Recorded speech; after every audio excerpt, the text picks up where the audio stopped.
So I'll be kicking off the music portion of today's episode with my review of Duartes, which is the newest EP from Bay Area rapper Nord1kone, and this is his first collaboration with Brycon, a San Francisco producer slash rapper slash DJ with over 2 decades of lyrical and production work on his belt. With the recent solo releases, that would be Nord1kone's boom bap heavy record Last Man Standing and Brycon's atmospheric and notably percussion light instrumental album The Shape of Things That Went, being so sonically different yet steeped in traditional hip hop production, I wasn't sure how this collaborative record of theirs would play out. But I will say it's best that you know of the concept behind Duartes, yes, is one of those, before diving in. So this should come as no surprise to anyone, but yeah, I'm a huge fan of concept albums. Whether they're telling a straight narrative, like on Lupe Fiasco's Samurai, which is currently one of my favorite albums of the year so far, or built around a particular conceit, like the 80s pop radio station of Dawn FM, The Weeknd's brilliant 2022 album. Duartes feels like a mixture of both, with Brycon creating the vibe and sound of the record, and Nord1kone creating its attitude while telling a very loose stream of consciousness style story. The EP's title and cover relate to a famous 130-year-old restaurant slash drinking establishment called Duartes Tavern, located in the California coastal town of Pescadero. However, on the EP's opening skit, Intro, A Walking Tour of Pescadero, we're introduced to this experienced tour guide who takes tourists on a virtual tour throughout the town. Times are different today is his excuse for his sudden change in strategy, which in itself is a subtle commentary on the impact of COVID on various business models. But it also sets up the record's main themes of responding and adapting to change. What we're actually treated to on this musical tour is a strange middle ground between the old and new, the familiar and unfamiliar. But instead of a pathway of sights and attractions, we're viewing emotions and situations that we've felt or dealt with in varying degrees. Brycon plays on the cerebral side of this tour by crafting these dreamy, kaleidoscopic instrumentals with its mostly smooth jazz, soft rock, R&B, and soul samples designed to spark a feeling or memory within the listener. Nord1kone's role is most important on the record, as he plays an everyman traversing a rough patch in his life without a guide to help him, based on uncertainty and self-doubt regarding his rap career. Interestingly, the last stop on both the virtual tour and Nord1kone's journey just so happens to be Duartes Tavern, where it doesn't matter whether you're an everyman or celebrity, successful or unsuccessful. What matters is leaving that establishment with the memories of having a great meal and/or drink, and to the extent hearing some great music in the background. But for Nord1kone, the end of that journey means so much more. On the first song, Float the Question, Brycon's production establishes the EP's psychedelic vibe with its prominent vinyl crackle and off-kilter interpolation of the now infamous Oriental riff, the latter of which I assume was purposefully added to create this ironic sense that we're in this mystical, fantastical place, when in actuality, like the criticism surrounding the riff's use in films that presented Asia as this mystical, fantastical place, Pescadero's anything but that. It's a normal goddamn place. But the instrumental is actually meant to portray Nord1kone's fantastical state of mind on this song.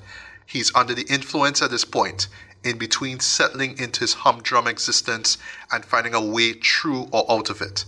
And I love how expressive his lyrics are on this track and throughout the record, articulating his thoughts and emotions through startlingly vivid imagery.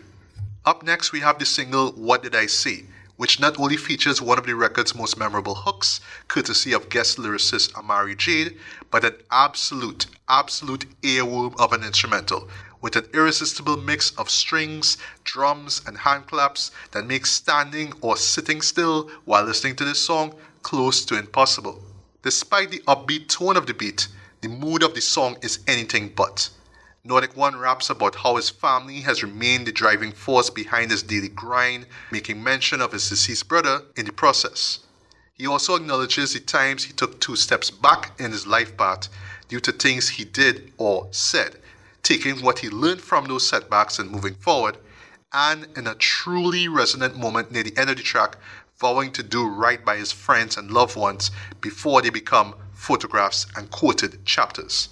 Nord1kone joins forces yet again with fellow Outsiders Syndicate member the I.M.F. on Never Get Back To. Brycon's production incorporates the same vinyl crackle from Float the Question, but it also features this eerie loop that sounds like the type of music you'd hear in some theme park ride. Nord1kone returns to his decimate whack MC's attitude he's exhibited in his previous records, but in this case is a notable sense of frustration in his voice. Sure, he's proud of his lyrical skills, but he feels dissatisfied at how slow the accolades come and incredibly concerned of his longevity in an ever-changing musical climate. And of course, the I.M.F. could definitely relate to how Nord1kone's feeling here, and he expresses that through a stellar and appropriately braggadocious final verse. And returning to the familiar and unfamiliar middle ground of the record, Brycon bookends the song with a vocal snippet involving a man waking up in a place he remembers, even though he's unaware of how long he's been there. The following track, Star Time, features Brycon's jazziest production on the record, with its bouncy drums and vibrant early 90s hip-hop inspired horns. Going back to expressiveness, I admire how broad and grandiose Nord1kone's metaphors are on his verses, as he raps about the efforts he put and difficulties he faced in trying to find meaning in his life. The song ends on a surprisingly optimistic note where, as opposed to wallowing in self-pity over his inability to find that meaning, he compliments himself for the almost metaphysical ability to effectively connect with the listener. And on the accompanying skit, the same tour guide from the opening track starts reflecting on what he didn't tell the tourists, merely the history behind Pescadero. Like Nord1kone on the record, he was simply too deep in thought. Sonically, Brycon's beat for the EP's penultimate song, Do Something, is the closest thing that we get to the boom-bap sounds Nord1kone frequents in his records. It features a head nod-inducing drum loop, a hook consisting of 2 rap vocal samples, and a moody bit of vocalizing in the background. As the title states, this is where Nord1kone steps out of his existential crisis, gets out, and does something. I love the fact that he's doing simple activities, whether it's spending time with family or visiting Brycon and so on, as opposed to something imperative or purpose-driven. Guest rapper Professor Gable delivers a solid verse with some witty quotables here and there, and his take on doing something involves reaping the rewards of his hard work as an artist, and yet having the self-awareness to know that if he gets complacent, he can lose everything.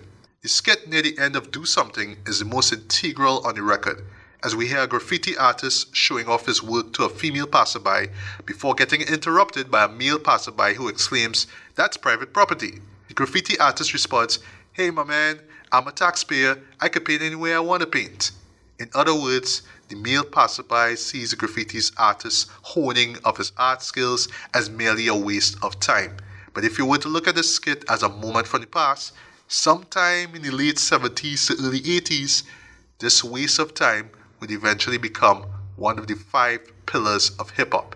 And it's clear that this fictional artist wouldn't have reached his full potential or saw the influence of graffiti as a whole if he did nothing with his life.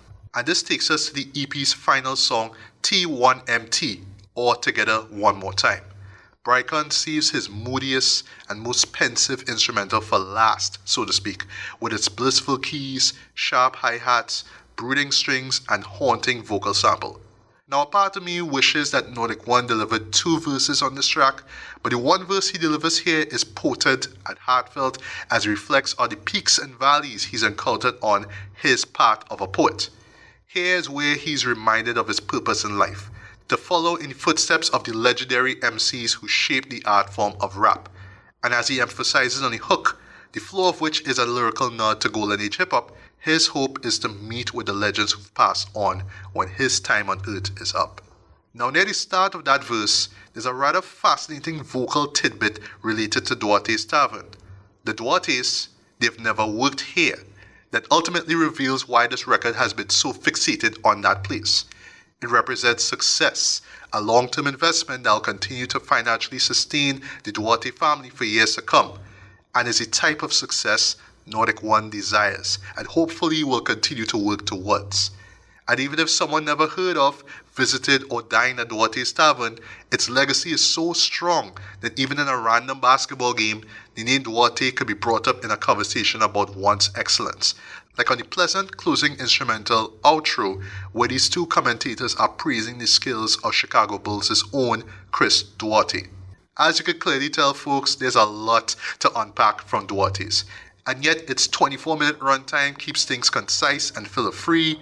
Brycon's production is consistently textured and colorful.